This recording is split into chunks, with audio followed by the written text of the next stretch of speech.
Hey guys, we are back at Starlight Drive-In, and while I was working on the bar, I actually had this idea for a scavenger house built out of a car. So, I took a break from building and threw this thing together, and it actually turned out really cool. So I wanted to share it with everybody before I get working on the rest of the settlement. So here you can see I actually found the perfect car for it. It doesn't have any seats in it, so basically it's like a giant metal tent that you can just, put your sleeping area in there and a little bit of storage. I figure, they can just tear the seats out and then, go ahead and utilize that space for whatever they need. So I'm going to use some plywood to actually put the items in there. You can see there that's the perfect length, but the width isn't quite right. And two of those together, it's still a little bit too wide, so I have to spend a little time measuring to get the width correctly. And you can see the plywood actually works just like a rug, so you can layer them on, select one, and it picks up the other one as well. And here, just measuring it to get it the right width, and it looks like that's about it. Maybe not quite. And then we want to test it out with a mattress on there just to make sure everything's going to fit in there nicely. And before you actually do the final placement of anything, I'd recommend saving it just in case. That way, if you mess up, you can just reload. You don't actually have to tear anything down. Yeah, looks like we got it. Sweet.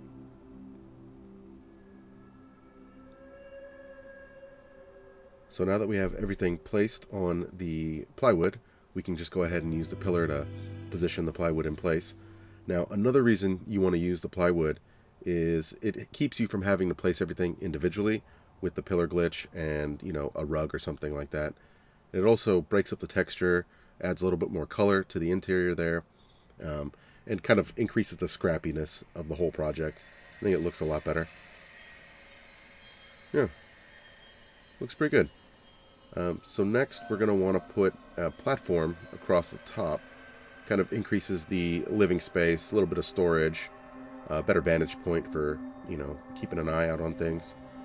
Now, the way I go about doing this is totally not the way that it should be done. So I use a half wall piece, and then I try to use the floor ceiling combo, and then attach floors to that to get the height right. And while that will work, it just takes forever. Every time you don't get the height right, which is probably going to be often, at least for me it was, you have to tear the whole thing down.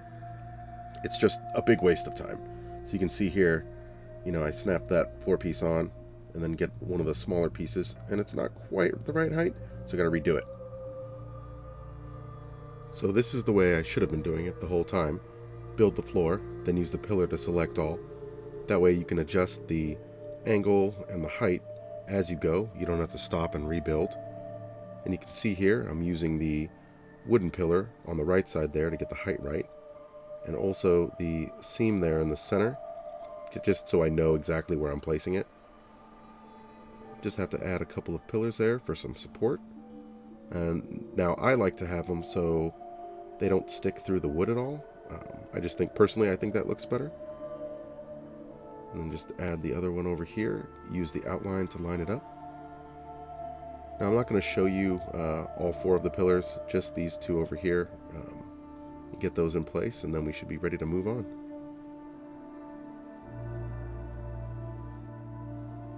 Now to add a wall to the back there, it adds a little bit of privacy for the sleeping area, also a little bit extra support for the platform. Now that's a half wall and a full-size wall, just to match the flooring. And you can see here, just trying to get the angle right. Don't want the top part to be shown, so it kind of looks like it's, they're attached together. Just a matter of getting the angle right. It looks pretty good. Alright, so now just add a little more detail and some security, and we should be good to go.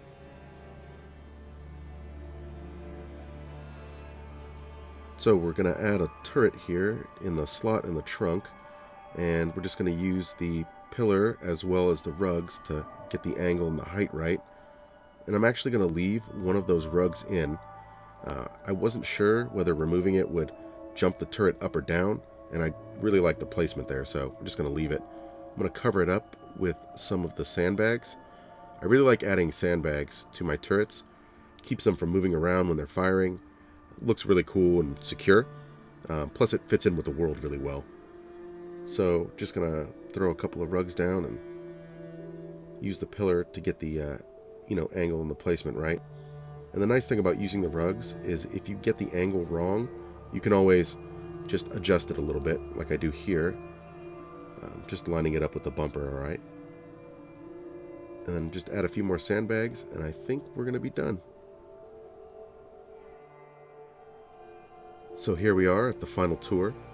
As you can see, I added some of the railings to the top platform. Kind of extends the wall up a little bit, adds to the scrappy look of the place.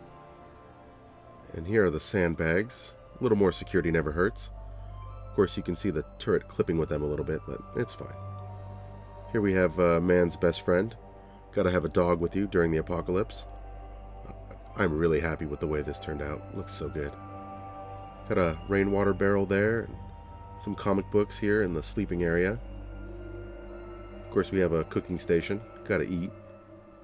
And then there's some scrap on the platform above. This is a scavenger's house, after all.